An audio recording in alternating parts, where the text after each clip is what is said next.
Fundación Emanuel. Ellos iban a compartirnos en vivo, iban a estar los dos, pero pues no van a poder, principalmente porque su hermana de ella, Claudia, le están haciendo tratamientos de quimioterapia por el cáncer y se les puso mal y están en el hospital. Nos pidió que oremos, entonces no van a poder estar. Entonces pues hice un cambio con el jefe, le dije, mira, la última pues era para ellos, y pues cédeme la tuya y pues uso este tiempo para pues compartir, porque ellos iban a hablar. Me dijeron, nosotros vamos a hablar 10 minutos o 15 y ya luego tú le sigues. Dije, pues bueno, ¿a qué le dan pan que llore, verdad? Entonces iban a darme 45 minutos, pues voy a usarlos para pues compartir algo. Entonces los que están, creo que todos están dados de alta en el grupo de WhatsApp que se llama Boletín de Oración. Ahí diario estamos pues publicando lo que estamos orando. Si alguien no está allí, pues díganme y yo lo puedo añadir con muchísimo gusto. Es para orar por peticiones urgentes. Allí únicamente pues ponemos lo que es de vida o muerte o que puede llevar a la muerte. Por ejemplo, si te duele algo en el cuerpo, bueno, pues está bien. Tenemos otro boletín que eso se pone diario y se publica diario en una página de Facebook que se llama Boletín de Oración.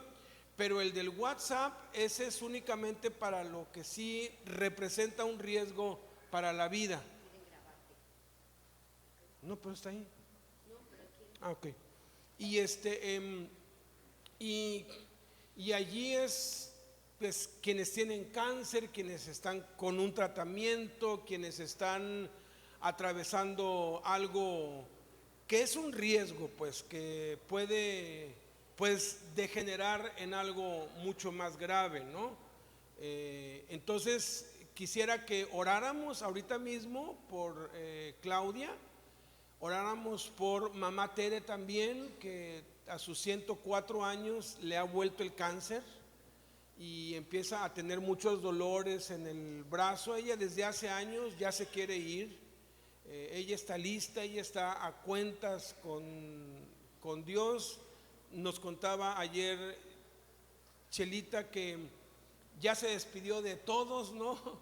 Y pues bueno, pues está en las manos de Dios, ¿sí?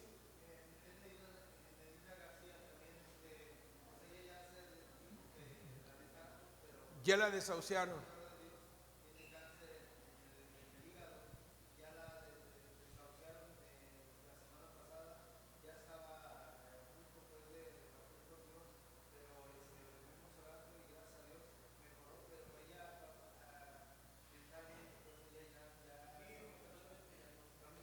¿Por qué no nos ponemos de pie y oramos todos unidos?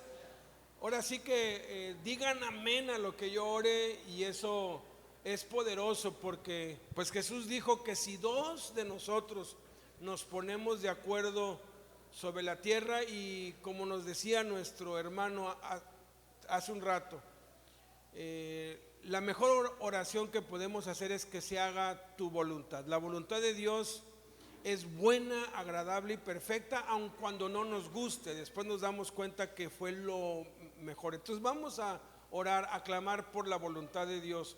Padre, en esta hora nos ponemos de acuerdo como iglesia, como cuerpo de Cristo, Señor, de acuerdo a tus instrucciones, bendito Jesús, de que si dos de nosotros, y aquí habemos más de dos, Padre, nos ponemos de acuerdo en la tierra acerca de cualquiera cosa que te pidamos, tú, bendito Padre, la harás para que Jesús sea glorificado en ti y tú seas glorificado en Jesús.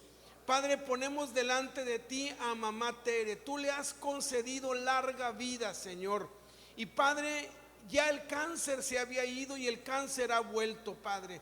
En el nombre de Jesús declaramos sanidad en su cuerpo, Padre. Si ya es el tiempo de que tú te la vas a llevar, Padre, que sea en paz, que sea sin dolor, Padre. Pero si a ti te place darle más años de vida, enviamos tu palabra, Señor, al cuerpo de mamá Tere. Enviamos tu palabra, Señor, que dice que por las llagas de Jesucristo ha sido sanada, y sanamos y erradicamos ese cáncer. Le hablamos al cáncer y le ordenamos que se vaya de su cuerpo, de su organismo, en el nombre de Jesús. Escrito está que enviaste tu palabra y los sanaste y los libraste de su ruina. En el nombre de Jesús, Padre, también enviamos tu palabra sobre Claudia Lagos, la hermana de nuestra amada Marta Alicia, Señor, y declaramos sanidad en ese cáncer que se le ha esparcido por todo el cuerpo.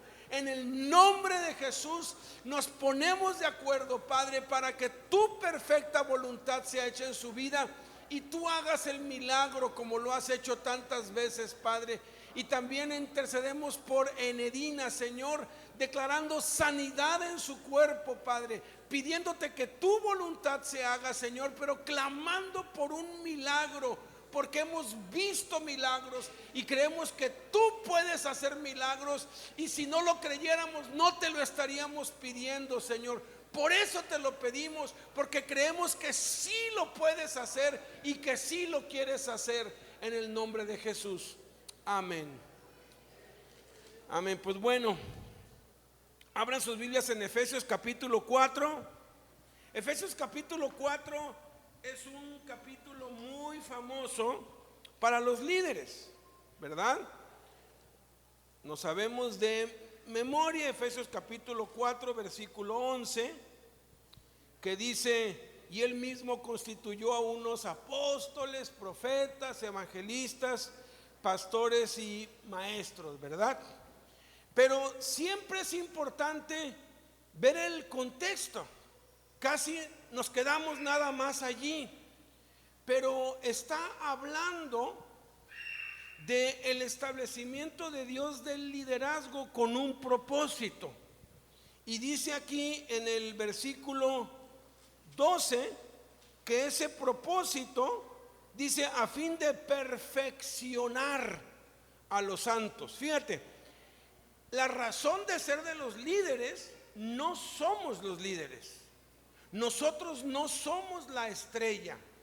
Nosotros no somos la razón. Nosotros existimos para el beneficio de otros. Algún día nosotros fuimos beneficiarios. Nosotros estamos aquí gracias al sacrificio que hicieron otros para enseñarnos y orar por nosotros y tenernos paciencia, y por fin entendimos y ahora estamos sirviendo a Dios. Nos debemos a ellos. Ahora nosotros estamos al frente. Dios nos ha puesto a dirigir ministerios, y el propósito no somos nosotros. El propósito sigue siendo la gente a quien servimos. Y dice que nuestro trabajo es perfeccionar. Esa palabra perfeccionar es una palabra griega que tiene dos significados: reparar y preparar.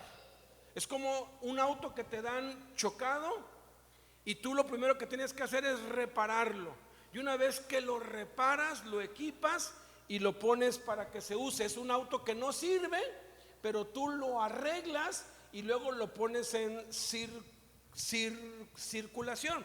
Todos venimos a Cristo rotos, todos estamos rotos, pero Cristo nos repara y luego nos prepara, nos equipa. Reparar y equipar. Y dice: ¿para qué somos reparados y preparados? O sea, el propósito como líderes no es que alcancemos a la gente y la tengamos allí y la mantengamos y mientras están allí y que crezcan y que estén siempre bajo nuestro cuidado. No, la familia es el modelo de la iglesia, no al revés. Primero existió la familia, después la iglesia. Y en la familia, ¿cuál es el propósito de tener hijos? Educarlos, formarlos para que se valgan por sí mismos y que se vayan, ¿verdad? Y que se casen y tengan su propia familia y que hagan su vida. No es para tenerlos bajo nuestras alas todo el tiempo como genruchito, ¿verdad? No, el propósito es que se valgan por sí mismos, que vivan su vida, que se realicen, y eso nos llena de gozo a los padres. La iglesia debería ser igual. Gano a la gente para Cristo, no para que se quede conmigo por los próximos 40 años, sino para que aprenda a hacer lo que yo hago con él y él lo haga con otros. Y dice aquí, para la obra del ministerio. La obra del ministerio es predicar, sanar, echar fuera demonios, enseñar, bautizar, ministrar la cena. Todas las actividades que hacemos tenemos que enseñarlas a los nuevos creyentes a que las hagan e involucrarlos hasta que ya estén equipados, y entonces los enviamos. Luego dice el versículo 13, ¿cuál es la meta de esto? Y es que todos, dice, hasta que todos, no algunos, todos lleguemos a ser como Jesús. Sí, yo sé que no todos pueden ser pastores, pero si no son pastores es porque son o evangelistas, o apóstoles, o profetas, o maestros. Pero todos tenemos el llamado a apóstol, evangelista, profeta, pastor o maestro. Si tú no sirves en algo, no quiere decir que no seas capaz, quiere decir que estás simplemente intentando hacer un trabajo para el que no fuiste llamado. Y eso es muy importante, identificar mi llamado, porque si yo me siento fracasado y lo que hago no funciona, no es que yo esté fracasado, simplemente estoy intentando hacer algo para lo cual Dios no me capacitó. Porque si yo hago algo bien, no es porque yo sea bueno o porque yo estudié aquí o porque yo tengo esta habilidad. No, si hacemos algo bien es porque Dios nos da la capacidad. Yo tengo bien claro que el llamado que a mí Dios me dio es para enseñar la palabra. Tengo iglesia en casa, entonces les enseño, empiezo con nuevos y luego les enseño sobre evangelismo, ¿no? Y yo quiero saber qué evangelistas tengo entre la casa. Y nos vamos, así nos vamos, 3 o 4 se vienen conmigo, 3 o 4 se van con Blanquita y vamos puerta por puerta. Y les digo, les voy a poner el ejemplo yo. Voy, pues toco una puerta, buenas tardes, mire, estamos haciendo una encuesta de opinión popular, sí, y la hago. Cada vez que la hago yo siempre me ponen objeciones, no, que luego, y hasta me dicen no, y me cierran la puerta, porque yo no tengo la capacidad de Dios para el evangelismo. A mí me dio la capacidad para enseñar. Y tengo aquí a 4 que tienen entre 1 y 3 meses de haber conocido a Cristo. En la cárcel lo hemos hecho también, nos vamos a las áreas. Digo, ahora vas tú, es que nunca lo he hecho. Órale, mira, nomás le dices. Y de pronto llega la primera vez que lo hace y le lee y que las preguntas y la persona está llorando y entregando su vida a Cristo, y digo, aquí está mi evangelista, ¿no? Entonces lo conduzco hacia allá, y cuando hay que evangelizar le digo, vas, te toca, que eso es para lo que Dios te capacitó. Esa persona que lleva 3 meses o 1 mes en el evangelio es mejor que yo, que llevo 40 años, no porque él sea mejor, sino porque Dios le da la capacidad. Y yo no soy mejor que nadie porque yo tengo experiencia, sino porque es Dios que me da la capacidad, porque el que da la capacidad es Dios. No nos podemos gloriar de nada, porque al final de cuentas es Dios, es Cristo en nosotros quien hace las cosas. Y cuando entendemos eso, qué bendiciones, qué bendiciones. Yo no soy pastor, entonces busco pastores entre las ovejas nuevas que se congregan en mi casa para tener con quién ir, ¿verdad? A que me apaciente, porque yo necesito un pastor. Lo tuve durante algunos años. Ismael era nuevo en las cosas de Dios, y la primera vez que fuimos a la cárcel, ahí fue cuando dije: aquí tengo un pastor. Y todos: Ismael no vino. No, y decían: bueno, y lo esperaban, porque saben que si vienen conmigo y me empiezan a contar sus cosas, yo voy a estar, ajá, sí. Y no tengo la capacidad de escuchar a nadie. Pregúntenle a mi esposa. No tengo la capacidad. Lo intento y lo puedo hacer, pero me cuesta trabajo. No es algo natural en mí. Y de pronto entonces ya le dije a Ismael: tienes que venir conmigo cada vez, porque hace falta un pastor aquí que los consuele, que los oiga, que los apapache, que los apaciente. Y de paso yo me pongo en la fila también para que pues también me ministres, porque somos un cuerpo. La estrella no somos nosotros, somos un equipo. Y en un equipo el portero es tan importante como el defensa, como el que mete los goles.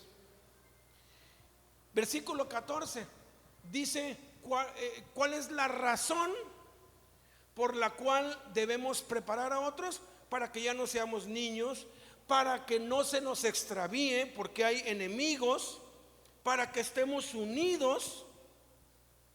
Y luego en el versículo 17 empieza a exhortar tanto a los cristianos como a los líderes. Aquí ya está hablando a todos y dice: esto pues digo y requiero en el Señor, que ya no anden como los otros gentiles.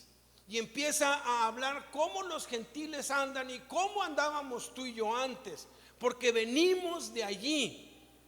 Y entonces dice en el versículo 20: mas ustedes no han aprendido así. ¿Cómo dice? A Cristo. ¿Se dan cuenta qué interesante es que no dice de Cristo? Miren, hay una diferencia muy grande entre aprender de y aprender a. Aprender de tiene que ver con conceptos. Aprender a tiene que ver con conducta. Aprender de tiene que ver con teoría. Aprender a tiene que ver con práctica. Aprender de tiene que ver con adaptar lo que aprendo, acomodarlo. Aprender a tiene que ver con imitar, con replicar. Y luego sigue diciendo, versículo 21: si en verdad le habéis oído y habéis sido por él enseñados. Jesús nunca fue a Éfeso. A Éfeso predicaba el apóstol Juan, predicaba Timoteo, pasó por ahí Pedro, pasaron muchos, pero no dice aquí han aprendido a Apolos o han aprendido a Juan. Está diciendo si en verdad, porque es una realidad. A veces quitamos nuestra vista de Jesús y ponemos nuestra vista en los hombres. ¿Quién va a predicar hoy, fulano? Ay, no, hoy tengo mucha tarea, hoy no voy. Va a predicar, ay, ahí voy, estoy en primera fila. Porque estoy yendo a escuchar al hombre, no estoy yendo a escuchar a Cristo. Dice: y habéis sido por él enseñados conforme a la verdad que está en Cristo Jesús. Habéis sido por él enseñados. Aprender de, aprender a. Ejemplo: Pedro Infante, un gran cantante, un gran actor, un gran tipo, pero un ser humano avaricioso, codicioso, lujurioso, mujeriego, una persona detestable en todos los sentidos, de acuerdo a lo que cuenta la historia de su vida. Tú puedes aprender de Pedro Infante y también puedes aprender a Pedro Infante. Puedes aprender de sin aprender a, y puedes aprender a sin aprender de. ¿Cómo? Aprender a Pedro Infante significaría que lleves el mismo estilo de vida que él, que te comportes igual, que seas mujeriego, parrandero, codicioso, y con una y con otra y con otra y con otra. Tú estás imitando la vida de la persona, pero no has aprendido de, porque aprendiste a. Ahora, aprender de Pedro Infante es cantar igualito que él, amorcito corazón, y que de pronto cantes idéntico que él. Hicieron, cuando se habían hecho varias películas, de pronto pues perdieron los audios. Hicieron un concurso para ver quién imitaba la voz de Pedro Infante, mientras Pedro Infante estaba vivo, porque pues tenía tantas giras que no daba tiempo. Entonces tenían que buscar a alguien. Encontraron varios que cantaban mejor que él, idéntico a él. Charles Chaplin también buscó un doble. Hicieron un concurso y él de incógnito se metió en el concurso como un participante y quedó en tercer lugar. O sea, hubo alguien que lo imitó mejor que él mismo, ¿no? Aprender de Pedro Infante es cantar como Pedro Infante, actuar como Pedro Infante, pero no vivir como él. Entonces, a veces sucede eso. En cuanto a Jesús, tú no puedes aprender a Cristo sin aprender de Cristo, porque las dos cosas tienen que venir. Entonces, aprender a viene incluido con aprender de. Proverbios 13:20 dice: el que anda con sabios, sabio será, mas el que se junta con necios será quebrantado. Las personas con las que te juntas, hay algo sobrenatural que ocurre, que tú te empiezas a comportar como ellos, empiezas a hablar como ellos, empiezas a hacer como ellos. Dime con quién andas y te diré quién eres. El que anda con lobos, aullar se enseña. El que anda entre la miel, algo se le pega. Son dichos bastante ciertos. Porque por eso es que los esposos, después de varios años, van adoptando ciertas actitudes iguales. Yo ya llevo 28, bueno, vamos a cumplir mañana 28 años de casados, y yo de pronto veo en ella ciertas actitudes o gestos que yo hago. Pues obvio, estamos juntos todo el tiempo, es natural. Por eso es que la Escritura, el Espíritu Santo da una advertencia muy fuerte respecto a las malas conversaciones. Tú conversas con alguien con quien convives, y no dice que las malas conversaciones son peligrosas, no. Tampoco dice que las malas conversaciones nos pueden desviar, no. Lo asegura: las malas conversaciones corrompen las buenas costumbres. Entonces debemos tener mucho cuidado de quién estamos aprendiendo, porque Jesús, específicamente de los fariseos, dijo: aprendan de ellos, pero no aprendan a ellos. Los fariseos, dice en Mateo 23, se sientan en la cátedra de Moisés. Así que todo lo que les digan que guarden y hagan, guárdenlo y háganlo, pero no hagan conforme a sus obras, porque dicen y no hacen. Y luego da una gran lista y les dice 8 veces, les dice hipócritas, y los reprende duramente en el capítulo 23. ¿Por qué? Su enseñanza era correcta, pero su conducta era incorrecta. Y hay que tener cuidado, porque hay quienes tienen una enseñanza muy perfecta, pero una conducta muy equivocada. Hace poco, y gracias a Dios que nadie lo vio, alguien mandó un video de un cura católico dando un pues mensaje en un video. No sé, o sea, de esas veces que le abro y de pronto veo que está allí y lo elimino inmediatamente, y veo quién lo mandó y le digo: oye, ¿por qué estás mandando esto? No, es que el mensaje está padrísimo, escúchalo. Le dije: te puedo asegurar que si tú ya lo escuchaste y el mensaje estuvo increíble, te aseguro que sí está increíble, Pero los sacerdotes tienen muy mala reputación.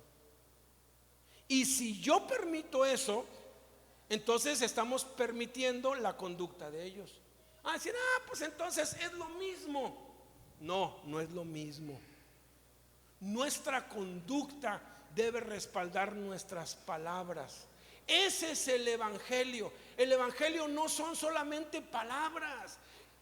El Espíritu Santo dice: el reino de Dios no consiste en palabras, sino en poder. Y el poder tiene que ver con el dominio propio, que yo sí puedo cambiar mi carácter, que yo sí puedo vivir en santidad, que yo sí puedo vivir una vida semejante a la de Cristo. No que puedo enseñar lo que yo quiera y vivir como se me pegue la gana. Así no es. Miren, aprender a viene como resultado de aprender de. Si yo estoy aprendiendo de alguien y estoy conviviendo con esa persona, tarde o temprano voy a imitar su conducta. Y entonces aprendí de y aprendí a. Hebreos 12:2 se nos dice: puestos los ojos en Jesús, el autor y el consumador de la fe. Entonces, tú y yo simplemente vamos a reflejar lo que aprendemos a través de lo que enseñamos. Nuestras palabras van a revelar lo que está dentro de nuestro corazón, porque dice claramente la Escritura que de la abundancia del corazón habla la boca. Entonces, lo que sale de mi boca va a reflejar lo que hay claramente en mi corazón, y es imposible de evitarlo.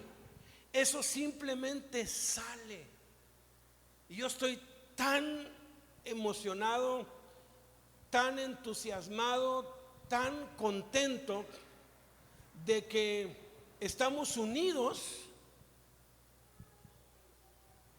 Y aquí no se ha hablado ni de Península Bible Church, que está representada, ni de Fundación Emanuel de Mérida AC, que está presente aquí, ni de Brigadas de Amistad, que está presente aquí, ni de Centro de Vida Internacional, que está aquí, ni de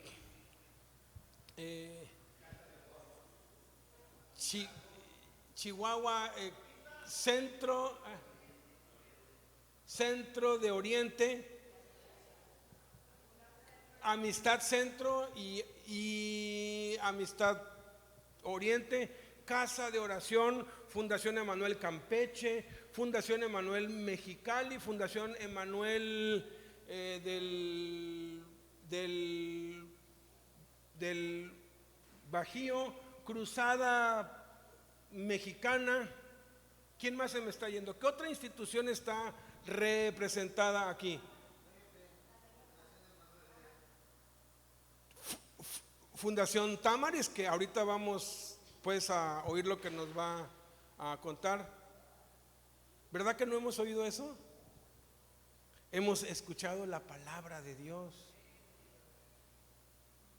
Porque ese es, sin importar qué institución representamos, hemos entendido que las instituciones son instrumentos para cumplir con las autoridades y se hacen a un lado. También están, ustedes son corazones dejando huella AC. ¿Alguna otra institución aquí? ¿Se acuerdan que Jaime siempre nos ha dicho desde el principio: cada estado procure en donde está hacer su asociación propia? ¿Sí se acuerdan o no? ¿Tú te acuerdas? ¿Tú te acuerdas, Bolaños? ¿No? ¿Por qué? ¿Vas a trabajar menos? Al final de cuentas le estamos dando cuentas a Dios. Es más efectivo, porque actualmente tenemos que trabajar doble, ¿no? Antes Héctor y Carmen nos tenían que enviar todos sus reportes y sus cosas y hacíamos ahí, y es muy bueno, estamos para servir. pero ahora ellos ya establecieron la institución local, ya ellos se hacen cargo y ellos, vaya, tienen más expansión. Yo de verdad les quiero animar a los que aún no han hecho algún trámite local. No es muy difícil, actualmente no es muy difícil. Te piden ciertas cosas, tiene un costo, sí, pero a largo plazo es más efectivo, siempre y cuando tengamos claro que no estamos sirviendo a una institución, que no es el nombre de una institución lo que estamos queriendo exaltar, porque así no hemos aprendido a Cristo. Tú lees las cartas y en ningún lugar se promueve ni la iglesia de Jerusalén, ni la iglesia de Antioquía, ni la iglesia de ningún lado. En todos lados se enseña y se procura a Cristo. Entonces, en ese aspecto es un trabajo más efectivo, pero debemos tener bien enfocado eso, tener bien claro lo que Dios nos ha llamado a hacer y mantenernos en esa línea. Jesús mandó en Mateo 28: vayan y hagan discípulos a todas las naciones, enseñándoles que guarden las cosas que les he mandado. Jesús nos mandó enseñar. Y enseñar tiene dos aristas. Una es la visual y la otra es la teórica. Enséñanos, Héctor, tu licencia federal. ¿Dónde estás, Mitoy? Enséñanosla. Pues enseña, tú enseña. Enseña.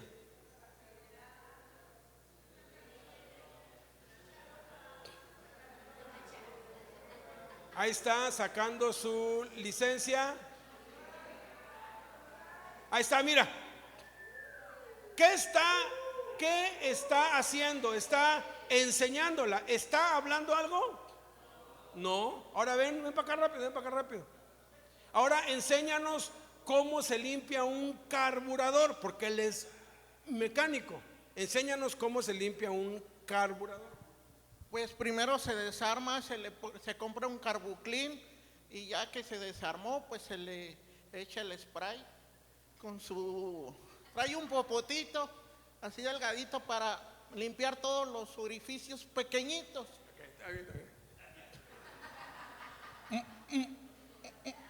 ¿Mostró algo? Nada más habló. ¿Por qué? Porque se enseña de las dos formas. Se enseña sin palabras, visualmente, y se enseña con las dos cosas están incluidas. Han sacado de contexto. Yo ya investigué a San Francisco de Asís. Dicen que San Francisco de Asís dijo: vamos al pueblo a predicar el evangelio, solo si es necesario hablen. Sacaron de contexto las palabras de San Francisco de Asís. Lo que en el contexto San Francisco de Asís dijo es: vamos en silencio, callados, a demostrar el amor de Dios y luego se los vamos a comunicar. Viene en el contexto de esa frase que han sacado de contexto. No, yo no le hablo a nadie, yo nomás les muestro mi testimonio. No, tienes que hablarlo, tienes que abrir la boca, tenemos que hablar. El evangelio es poderosísimo. El evangelio es poder de Dios para salvación. Pablo cayó en la trampa. Pablo cayó en la trampa de lo que estaba de moda y sigue estando de moda hoy, que es la oratoria. Los griegos eran expertos en oratoria y como que Pablo como que se metió en el rollo y fue con los griegos. Y en Hechos capítulo 17 está un mensaje, una predicación que dio Pablo, que es considerada hasta hoy una de las joyas de la literatura universal más excelentes. Es considerado uno de los mejores sermones, uno de los mejores discursos jamás predicados. Pero fue un fracaso. ¿Sabes por qué? Porque es que, no, hombre, tiene una estructura. Tiene, híjoles, es un mensaje perfecto. Hermano, es que yo no sé armar bosquejos, no importa. Tú predica lo que dice la Escritura que tienes que predicar y vas a ver que van a haber resultados. Qué bueno que sepas hacer bosquejos, pero el objetivo no es ese. Y Pablo fracasó. ¿Se fundó alguna iglesia allí en Grecia, en Atenas? A la iglesia, no, unos cuantos, y se fue. Fíjate, en el contexto, Pablo dejó el ministerio y se fue a trabajar. Como que Pablo dijo, no, pues ya no sirvo para esto. Y Priscila y Aquila llegaron con él y dijeron, no, vente, y se lo llevaron a Corintio. Abran, ahí sí quiero que lo vean, 1 Corintios capítulo 2. Quiero que vean, después de ese fracaso, y óiganme, esto es peligrosísimo, porque Hechos 17 se utiliza como modelo, y me consta, en todos los seminarios e institutos bíblicos y teológicos, se usa como modelo para predicar. Y hoy tenemos unas predicaciones increíbles que no dan fruto. ¿Por qué? Porque si tú analizas la predicación de Pablo, jamás mencionó a Jesús. No mencionó el nombre de Jesús. No es que ya no hables tanto de Cristo, o sea, llégale a la gente suavecito, ¿no? Tienes que mostrar que tienes seguridad, tienes que hablar con autoridad, que la gente vea que eres que eres próspero, que la gente vea que tú sabes de lo que hablas, cree en ti mismo, tú eres, y todo eso orientado a que tú seas grande, a que la gente te vea y diga, wow, qué gran predicador, qué mensaje tan grande. Pero se van igual porque no hay fruto. Y después de ese fracaso que tuvo Pablo, vean cómo llega a Corinto. 1 Corintios capítulo 2 versículo 1 de Corintios capítulo 2 versículo 1. Así que, hermanos, cuando fui a ustedes para anunciarles el testimonio de Dios, no fui con excelencia de palabras. ¿Qué es lo que enseñan en los seminarios teológicos y en los institutos bíblicos? No, tu predicación debe usar palabras excelentes, palabras así muy rimbombantes, y sí, eso hace que la gente diga, wow, qué palabras, pero no se convierten, no se arrepienten. La palabra no les llega como les llegó al pueblo que estaban llorando. O de sabiduría. Cuánto sabe. A veces hablamos más de historia y de arqueología o de hebreo que de Jesús. Dicen, cuánto sabe de hebreo el hermano, pero no se arrepienten. Versículo 2. Pues me propuse, fíjate, es una cuestión voluntaria. Tú tienes que decidirlo. Dice, me propuse no saber entre ustedes cosa alguna, sino una sola. ¿A quién? Una sola cosa, a Jesucristo y a este crucificado. Porque a veces hablamos mucho de Cristo y es bueno, enfatizando mucho los milagros, y eso es bueno. Pero ¿te acuerdas que Jesús, la mayoría de las veces que hacía milagros, qué les decía? No se lo digas a nadie. Y hoy tantito, un milagrito, lo andamos proclamando por todos lados como si fuéramos la gran cosa. Mucho es porque queremos nosotros que vean que el poder de Dios está conmigo. Pablo se quitó eso y dice, y estuve entre ustedes, versículo 3, con debilidad. Todos los cursos de predicadores, de homilética y hermenéutica, deberían enseñar adobéutica, ¿verdad? A hacer adobe, a cargar cosas. Enseñan que tú no debes mostrar debilidad, tú debes mostrarte seguro.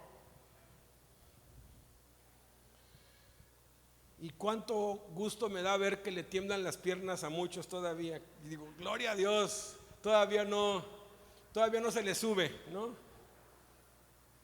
Dice, ¿y mucho qué? Temor y temblor. Híjoles, No muestres debilidad, tú muestra que tienes un Dios grande, muestra que tienes un Dios poderoso, tú representas al Rey. Conocí un joven tan hermoso, visitaba las calles, dormía debajo de los puentes, y en la cárcel me dijeron: oye, fíjate que está viniendo uno aquí porque algunos de sus chavos de la calle están en la cárcel. Lo conocí, mira, un jovencito como unos 22, 23 años, con un fuego y una pasión que eso que se te antoja, que dices: yo quiero eso, ¿no? Gloria a Dios. Y ya pasaron como 4 o 5 años. Oye, y el brother no, pues ya hace rato que no viene. No, pues es que ya lo están patrocinando. Qué peligrosos son a veces los patrocinios, ¿eh? Cuídate a veces. Mira, hay riquezas, hay prosperidad de los impíos que son para ruina. Como vieron el trabajo tan increíble que estaba haciendo, vinieron algunos ricachones: no, nosotros te vamos a patrocinar. Y le pusieron un auditorio de super lujo. Me lo encontré en el Zócalo, precisamente yo fui a comprar DVDs, y ahí pues, por ahí pues puse el auto, y ahí voy caminando, y de pronto veo que se para un carro, pero esos de super lujo, con pues chofer, y baja él con un traje, pero así, de veras parecía como un artista.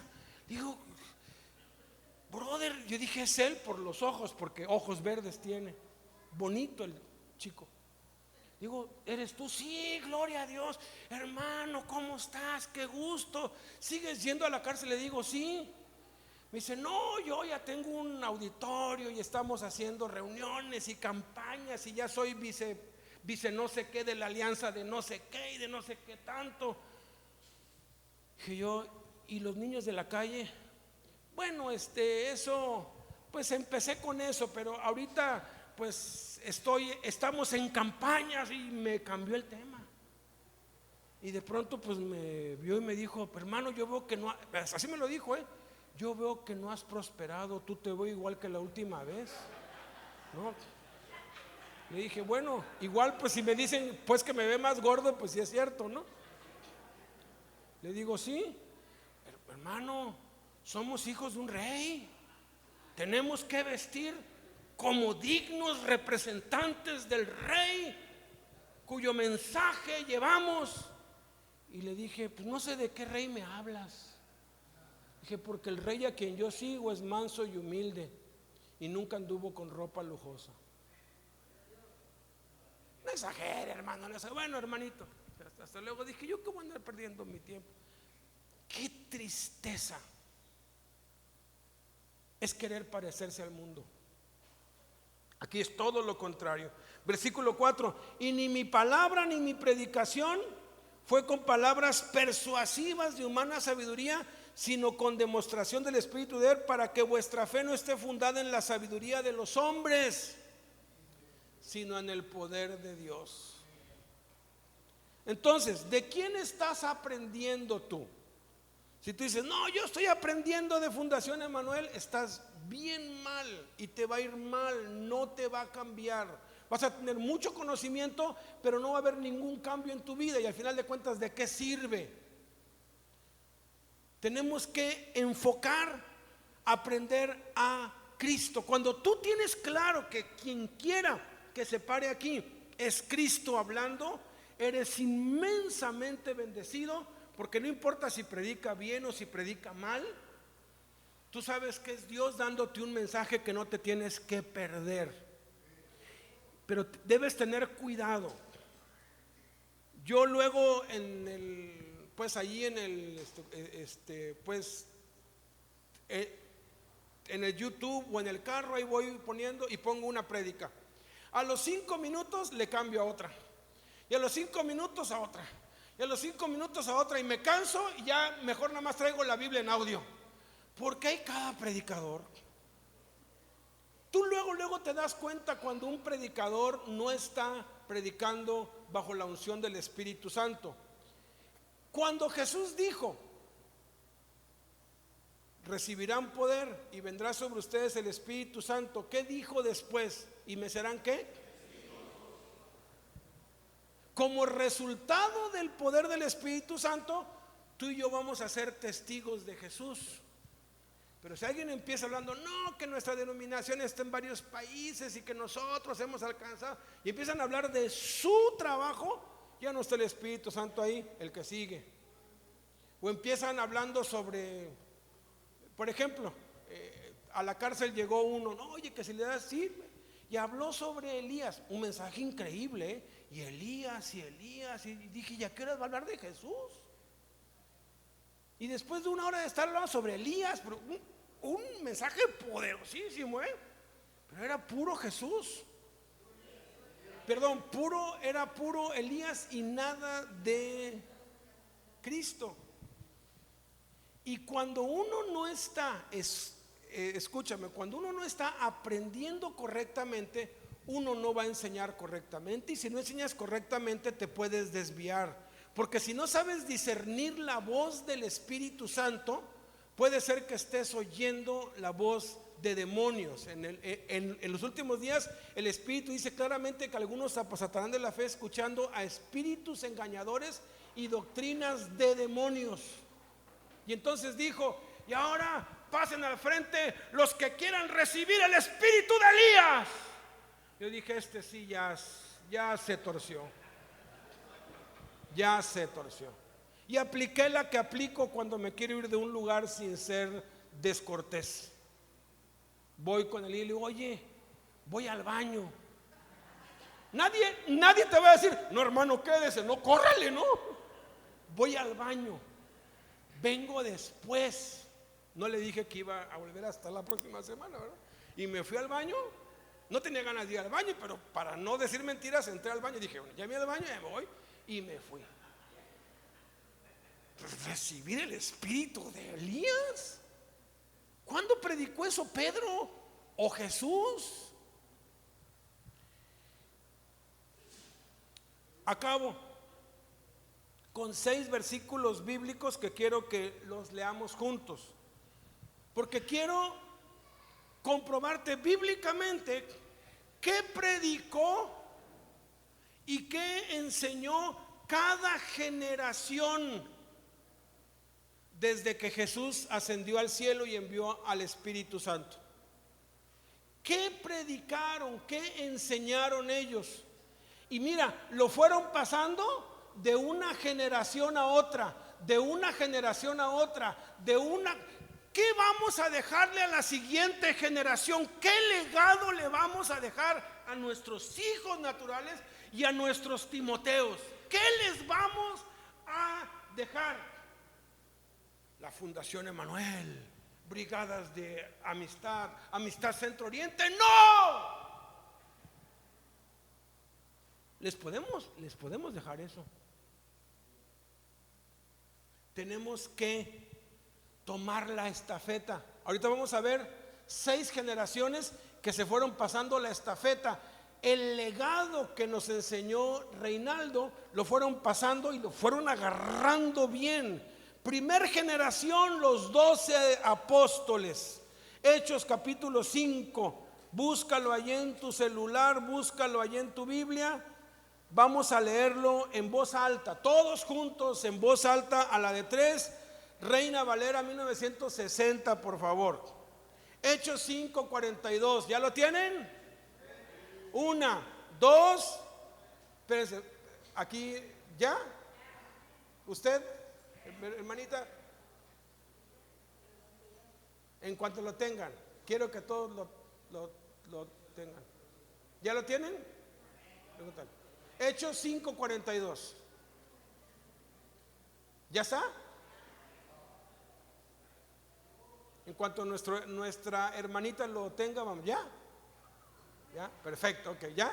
Ok. A la de 3 en voz alta. 1, 2, 3. Y todos los días en el templo y por las casas no cesaban de enseñar y predicar a Jesucristo. ¿A qué predicaban y enseñaban los apóstoles? No de Jesucristo, porque hoy muchos predican de Jesucristo y sus parábolas y sus enseñanzas y todo lo que enseñó, pero viven como se les pega la gana. Predicar a Cristo es enseño lo que enseñó Jesús y vivo como vivió Jesús, lo imito, lo replico, ando como anduvo él. ¿Sí está claro eso? Ok. ¿Cuál fue la segunda generación? ¿Se acuerdan que nombraron a 7 diáconos? Les pasaron la estafeta a esos 7 hombres. No nos dice qué predicaron, pero nos dice lo que predicó uno. Dicen que para muestra un botón. Entonces Felipe, en el capítulo 8 de Hechos, nos dice qué es lo que predicó Felipe como segunda generación en representación de los diáconos. Hechos 8:5. Digan amén cuando lo tengan.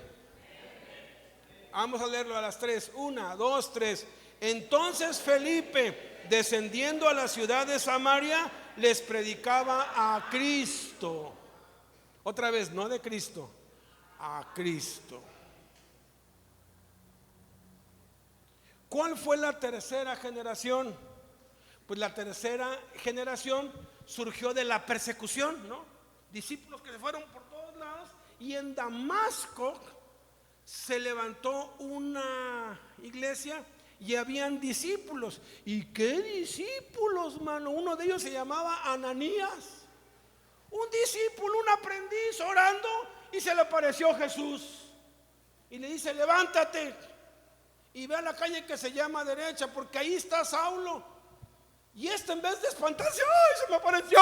Y decir: pastor, pastor, se me apareció. No, como si fuera algo normal. Discute: no, que voy a ir allá, me van a matar. Pues sí, fíjate, se le pone al tú por tú a Jesús, que se le está apareciendo en una visión. ¿Qué haría si se apareciera a Jesús? Debería ser lo normal, ¿no? Vive en tu corazón. Yo antes oía: ay, vi a Jesús y vi sus sandalias y vi acá y vi esto. Y yo decía: Señor, tú nunca te me has aparecido, nunca te he visto. Y me reveló leyendo la escritura, y ya desde ahí le digo: no, ni quiero ver nada. Más bienaventurados somos los que sin ver creímos. Así que somos más bienaventurados que Jesús se me apareció. Qué bueno, bendito sea Dios, y que cambie tu vida. Pero más bienaventurado si no se te ha aparecido. Entonces le dice: ven, bautízalo. Y va y lo sana, lo bautiza, y se une. Saulo, el perseguidor, se une a la obra de ellos. Saulo es un resultado de los discípulos en Damasco. Miren lo que dice Hechos capítulo 9. Hechos capítulo 9, versículo 19. Este se lo leo yo. Y habiendo tomado alimento, recobró fuerzas, y estuvo Saulo por algunos días con los discípulos que estaban en Damasco. Los discípulos en Damasco son la tercera generación de cristianos. Discipulan a Saulo y dicen que como el hijo, tal padre, tal hijo, tal madre, tal hija, ¿no? Entonces Pablo simplemente fue resultado de esta tercera generación. Y leamos juntos el versículo 20 para ver qué es lo que predicaba la tercera generación. 1, 2, 3. Enseguida predicaba a Cristo en las sinagogas, diciendo que este era el Hijo de Dios. Predicaba a Cristo como resultado de los damasenos. Ahora nos vamos en la historia. ¿Cuál es la cuarta generación? Pasaron varias décadas, y entonces Pablo escribe a los Corintios. Y uno de mis proyectos de vida es editar una Biblia. Hoy hay Biblia anotada por Scofield, Biblia de Matthew Henry, Biblia de MacArthur. Hoy cualquiera que pague por los derechos puede hacer algo con la Biblia y ponerle sus propios comentarios. Yo tengo desde hace años, estoy preparándolo, me faltan como unos 10 años más, pero espero que Dios me dé vida para que lo haga, de hacer una Biblia anotada por Jesucristo. Digo, nunca le han dado oportunidad de opinar a Jesús, caray, ¿no? O sea, ¿qué diría Jesús de cada pasaje de la Biblia? Y tomar lo que enseñó Cristo. Bueno, ¿qué diría Jesús? O sea, ¿qué comentario haría Jesús sobre el Génesis y sobre el Éxodo, o sea, ¿qué comentarios haría? Y voy a hacer algunos cambios porque hay muchas injusticias acá.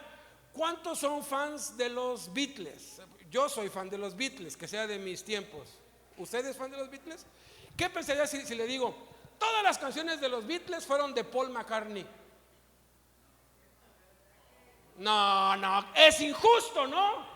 Porque eran Lennon-McCartney o McCartney-Lennon. Cuando era Lennon-McCartney, la letra la hizo John Lennon, la música la hizo Paul McCartney.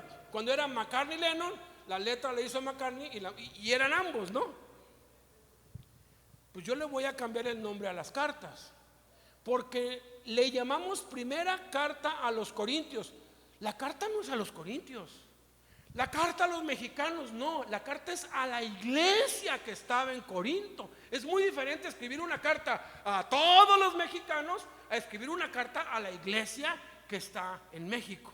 Es muy cambia, ¿no? ¿Y saben qué? Esa carta tiene un coautor y nadie lo conoce. ¿Alguien sabe quién es el coautor de la carta, de la primera carta a la iglesia que estaba en Corinto? ¿Verdad que no? Vamos a verlo. Pobrecito, qué injusticia. Pero Dios sí lo tiene en cuenta. Entonces yo le voy a poner como título, en vez de primera carta de Pablo a los Corintios, yo le voy a poner, porque esto es puesto por los hombres, va a ser puesto por mí, va a ser primera carta del apóstol Pablo y el hermano Sóstenes a la iglesia de Dios en Corinto, porque así dice aquí en 1 de Corintios 1:1, Pablo, llamado a ser apóstol de Jesucristo por la voluntad de Dios, y el hermano Sóstenes a la iglesia de Dios que está en Corinto. Sóstenes es coautor de esta carta. Nadie lo conoce. ¿Sóstenes? Algunos leen así, y sostenes. Y digo, no, Sóstenes. Tiene acento en la O. ¿Quién era Sóstenes? Investígalo. Es discípulo de los, o sea, Sóstenes recibió la estafeta de los damasenos. Los damasenos fueron pues llevando el evangelio y la pasaron, y Sóstenes era un fruto del trabajo de ellos, era la cuarta generación. Y dice en el capítulo 1 versículo 23, leámoslo todos en voz alta, 1, 2, 3. Pero nosotros predicamos a Cristo crucificado, para los judíos ciertamente tropezadero y para los gentiles locura. Nosotros predicamos, y cuando dice Pablo nosotros, ¿quiénes son? Pablo y Sóstenes. Entonces Sóstenes está incluido allí. Pasaron varios años y entonces viene la quinta generación. Entre primera de Corintios y segunda de Corintios hay un lapso bastante largo. De hecho, hay varias cartas perdidas entre la primera de Corintios y la segunda de Corintios. No vamos a hablar de eso, por eso tiene una explicación súper clara. No se perdió nada. Y en la segunda carta a Timoteo también, en la segunda carta a los Corintios también hay otra injusticia, porque el coautor de esta carta ya no es Sóstenes. Sóstenes había sido enviado a hacer una misión, y ahora el discípulo a quien estaba formando Pablo, está en el versículo 1, es el hermano Timoteo. Timoteo todavía no era líder, todavía era un discípulo. En Hechos capítulo 18 te da los nombres de los 8 discípulos que tenía Pablo. Y entre ellos no está Timoteo, está Sóstenes, porque Timoteo vino después, es la quinta generación. Y 2 de Corintios 4:5 dice lo siguiente. ¿Todos juntos? 1, 2, 3. Porque no nos predicamos a nosotros mismos, sino a Jesucristo como Señor, y a nosotros como sus siervos por amor de Jesús. Dice, Timoteo y yo predicamos a Jesucristo. La sexta generación llega en Hechos 28 y acabamos. Hechos 28. Hechos 28 está incompleto. Pareciera que, no sé, estaba escribiendo, iba a escribir el que sigue y algo pasó, lo pues persiguieron o se murió. O sea, todos saben que la carta de los Hechos está inconclusa, ¿sí? No se acabó, porque los Hechos siguen. Pero vean el último versículo. Y aquí es Pablo discipulando a los de Roma, que los de Roma representan la sexta generación de cristianos. Versículo 31, todos juntos: predicando el reino de Dios y enseñando acerca del Señor Jesucristo abiertamente y sin impedimentos. ¿Cuál es la séptima generación? Nosotros. ¿Qué debemos enseñar y predicar? A Cristo. ¿Cómo hacemos eso? Pues primero tengo que conocer a Cristo. Tengo que tener sus palabras, la palabra de Cristo morando en abundancia en mí, para entonces enseñar con mi vida y con mis palabras a Cristo. Y de eso vamos a hablar en la última sesión, si Dios quiere. Vamos a orar. Padre, te damos muchas gracias en el nombre de Cristo por tu palabra. Te pedimos que seas tú, Padre, quitando nuestros ojos de todo lo que no seas tú, Jesús. Que te veamos a ti en todo y que seas tú lo que salga por nuestra boca. Sabemos, Padre, que por más que lo intentemos, lo lograremos por unos días, pero después lo natural saldrá, porque de la abundancia del corazón habla la boca. Padre, que la palabra de Cristo more en abundancia en mi corazón, como dice Colosenses 3:16. Que Colosenses 3:16 sea tan importante en mi vida como Juan 3:16 lo ha sido. Porque de Juan 3:16 depende la salvación, pero de Colosenses 3:16 depende la conducta. Si tu palabra, la palabra de Cristo, mora en mi corazón, entonces de la abundancia de mi corazón hablará mi boca. Y entonces mi conducta será modelada y moldeada a la conducta de Cristo, Señor. Y seré una bendición para mi familia y para los que me rodean, Padre. En el nombre de Jesús, Señor. Amén. Amén. Bertita.